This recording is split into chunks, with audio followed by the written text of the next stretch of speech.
Shalom, my friends. Today I am going to share with you a life-changing story. A story that holds the key to unlocking a life of unshakable peace, of profound trust, and of unstoppable success.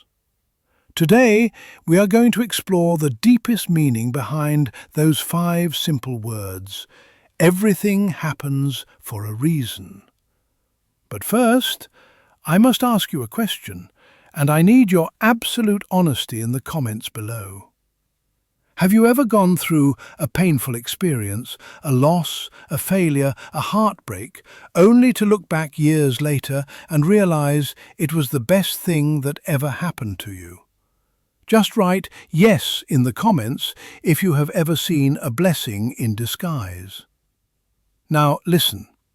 Our mission here is to gather an army of 50,000 souls who are ready to stop being victims of circumstance and start becoming masters of their destiny.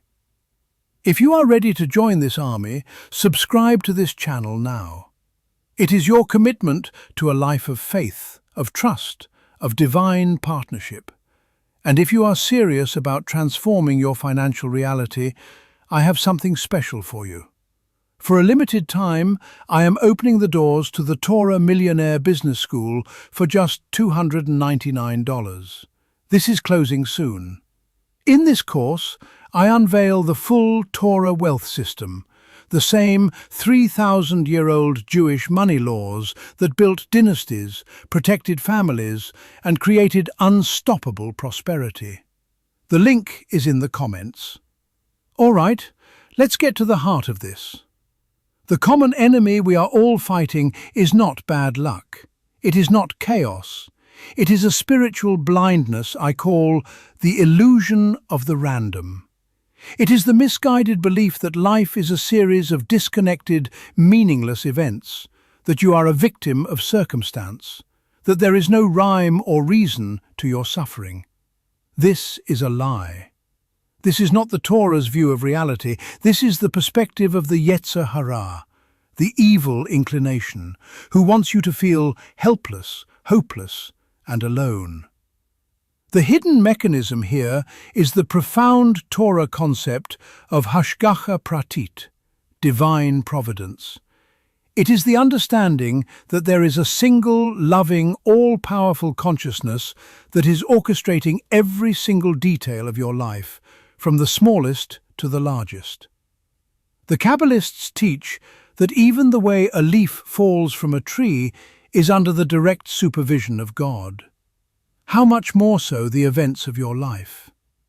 The problem is that we see the world through a keyhole. We see only a tiny fraction of the picture. We see the painful event, but we don't see the blessing it is leading to.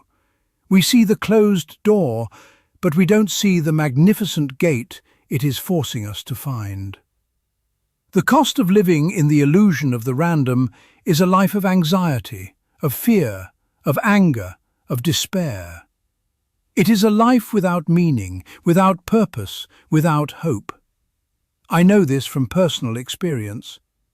When I was in my late 20s, I was a rising star at a prestigious accounting firm. I was on the fast track to partnership. I had a beautiful fiancée, a nice apartment, fancy car. My life was perfect. And then, in the span of 1 week, it all fell apart.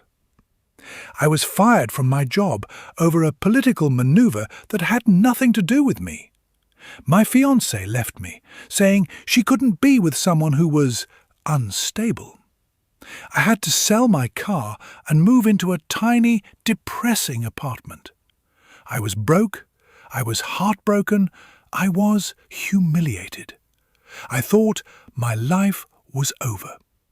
I thought God had abandoned me. I was living in the illusion of the random.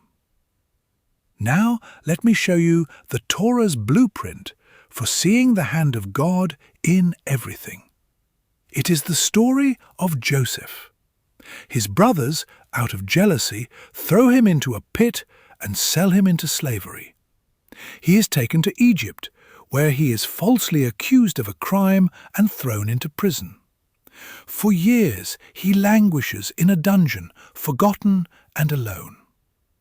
From the perspective of the keyhole, his life is a series of random, tragic events. But from the perspective of God, it is a masterfully orchestrated plan. His time in slavery teaches him humility. His time in prison teaches him leadership. He rises to become the viceroy of Egypt, saves the entire world from famine, and is reunited with his family.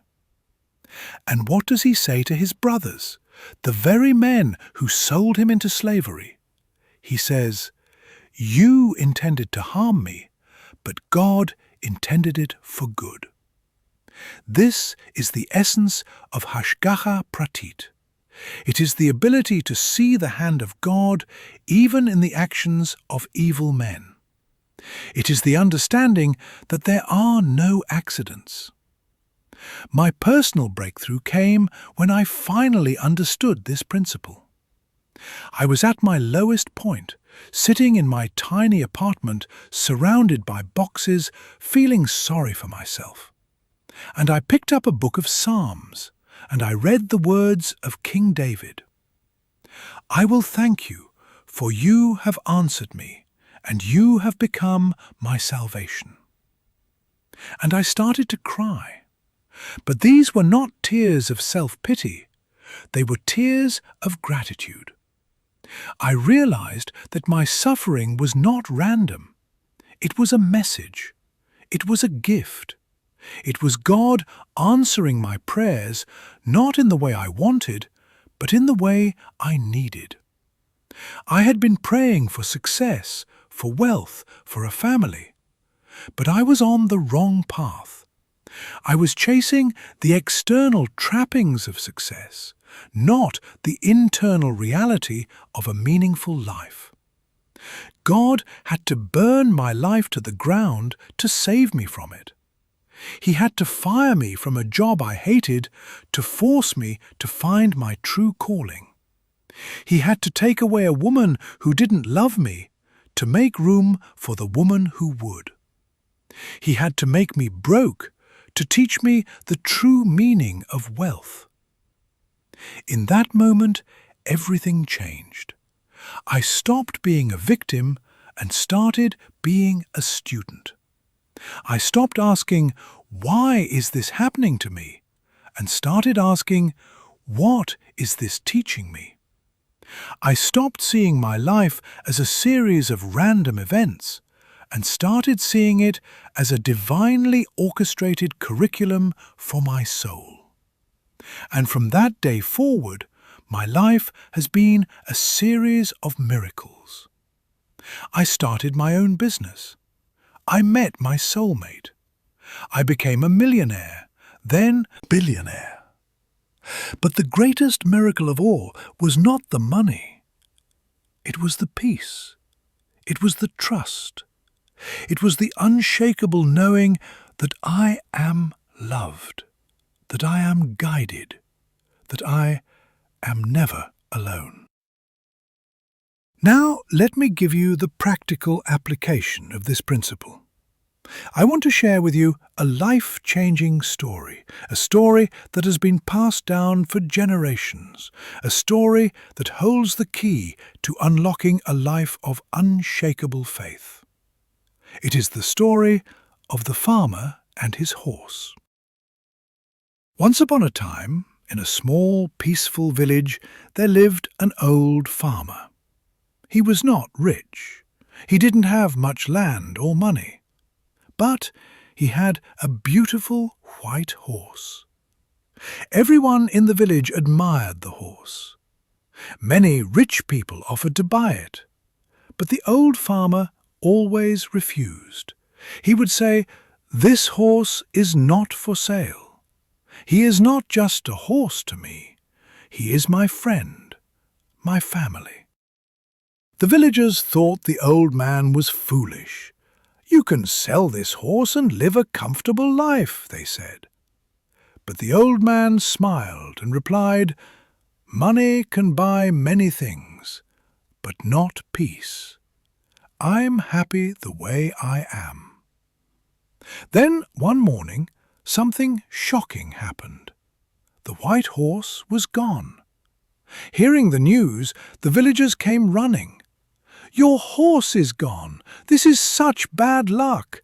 You should have sold it when you had the chance." The old man quietly said, "Maybe it's bad. Maybe it's not. Who knows?" The villagers didn't agree, thinking the old man was trying to hide his sadness. 3 days passed. Then, suddenly, the horse came back. And not alone. It brought back 3 wild horses from the mountains. Now the villagers were shocked. "You're so lucky! You lost 1 and got 4. This is a miracle." But again the old man said, "Maybe it's good. Maybe it's not. Life has a way of balancing things. We must wait to see what it brings next." Now his son, a young, strong boy, started training the wild horses. He wanted to help his father and make the horses useful. But one day, while riding a wild horse, the boy fell badly. He broke his leg. The injury was serious. The villagers came again. "What bad luck!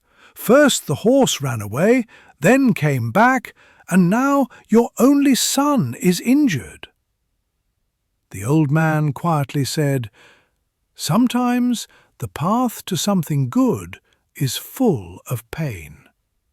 We don't always see the bigger picture."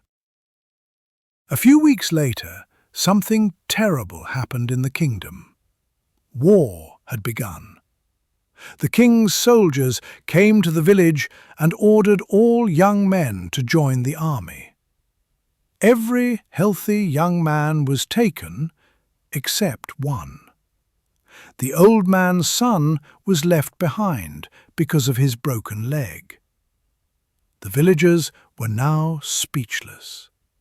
They said, "You were right. Your son's broken leg saved his life. All our sons are now in danger." The old man gently said, "Life is always moving between good and bad, joy and pain. But everything happens for a reason. We just don't see it at first." This story is not just a nice folk tale. It is a profound teaching about the nature of reality. It is the Torah's view of the world. It is the secret to a life of peace, of trust, of power. It is the understanding that you are not a victim. You are a student, and life is your classroom. Let me break down the wisdom in this story. The old farmer had a quality that most people lack. He had emunah, faith. But not blind faith, not passive faith. He had active, engaged, intelligent faith. He understood that reality is far more complex than it appears. He understood that what looks like a curse today may be a blessing tomorrow. He understood that the human mind is too small to judge the events of life in the moment they happen. He understood that only God has the full picture.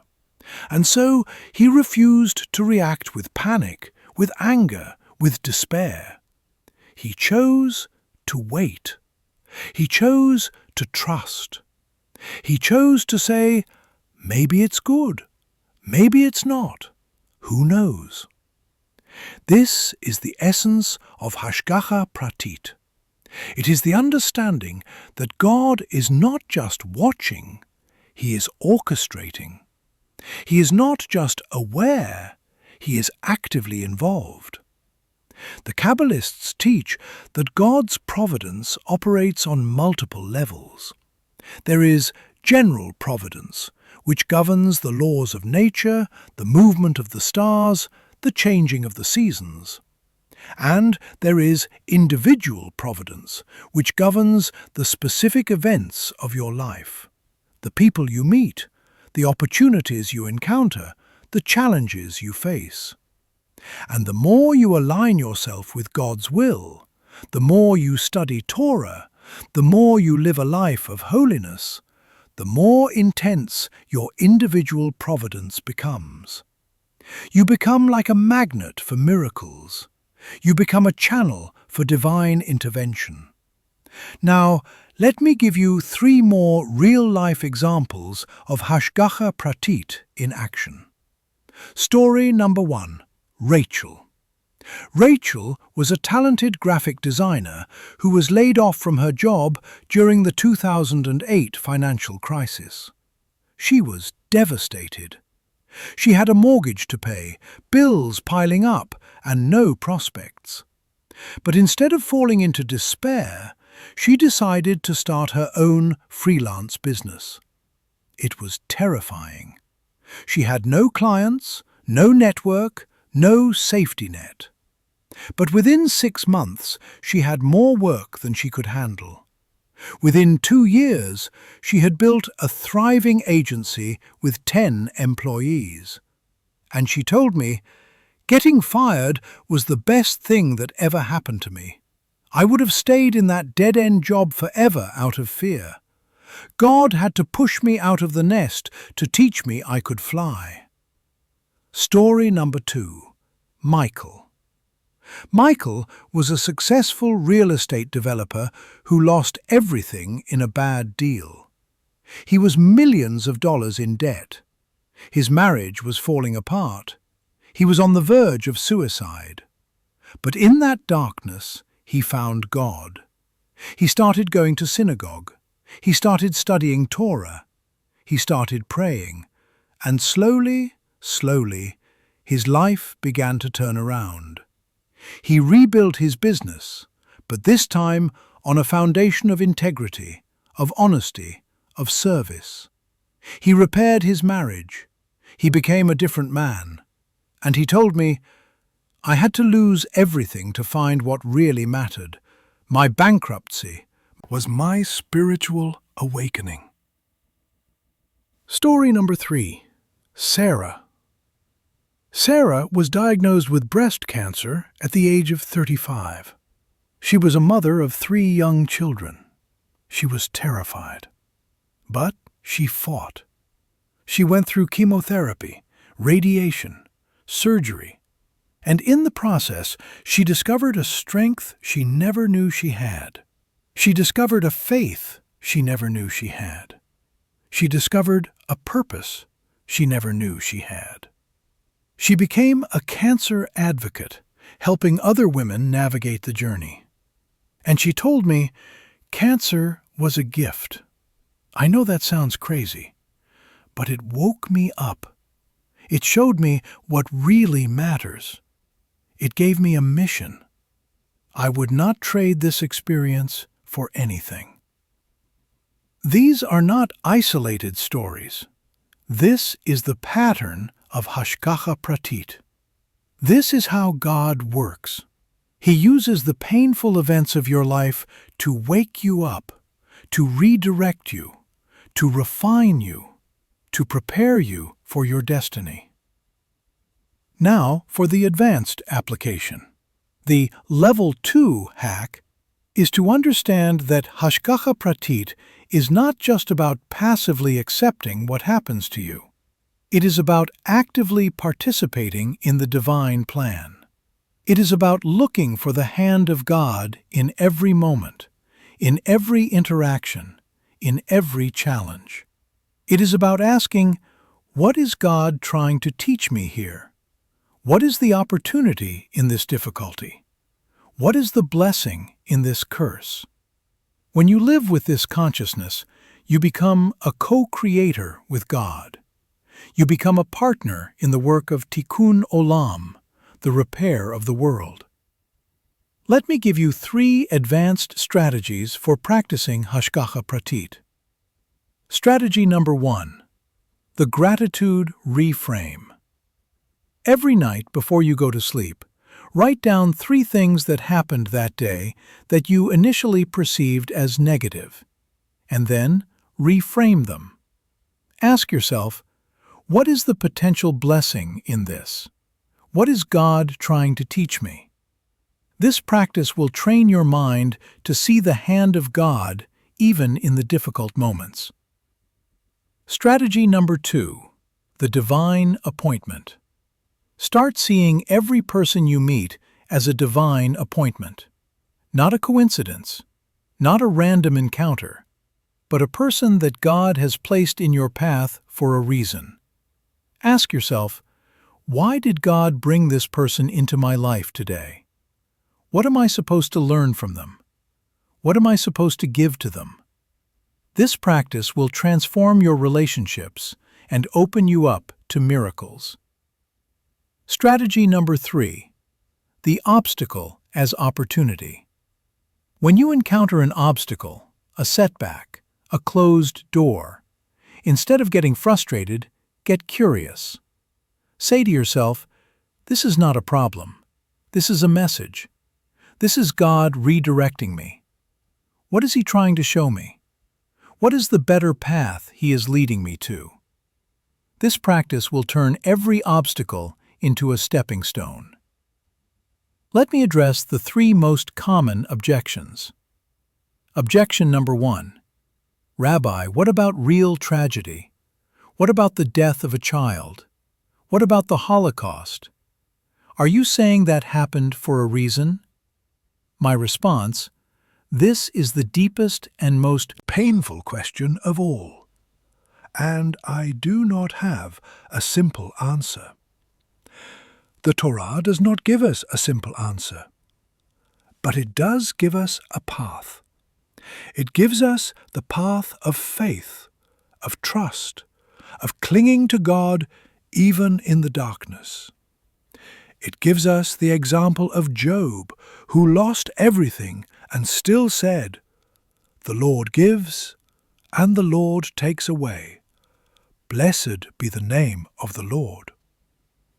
It gives us the example of the Jewish people, who have faced unimaginable tragedy and have still emerged with their faith intact, with their hope alive, with their commitment to life stronger than ever. I cannot explain the Holocaust, but I can tell you that the Jewish people's response to it, the creation of the State of Israel, the rebuilding of Jewish life, the unwavering commitment to our values, is a testament to the power of the human spirit to find meaning even in the darkest of times. Objection number 2. Rabbi, if everything is divinely orchestrated, does that mean I have no free will? My response, this is a classic theological paradox. And the answer is both. You have free will and everything is divinely orchestrated. The Kabbalists explain it this way. God has a destination for you, but you get to choose the path. You can take the easy path or the hard path. You can learn the lesson with joy or with pain. You can cooperate with the divine plan, or you can resist it. But ultimately, you will get to where you need to go. Your free will is not the power to change the destination. It is the power to choose your attitude along the way. Objection number 3. Rabbi, this sounds like a nice idea, but how do I actually live this way? How do I trust when I'm in pain? My response, you don't. not at first. You start with a small step. You start with a small act of faith.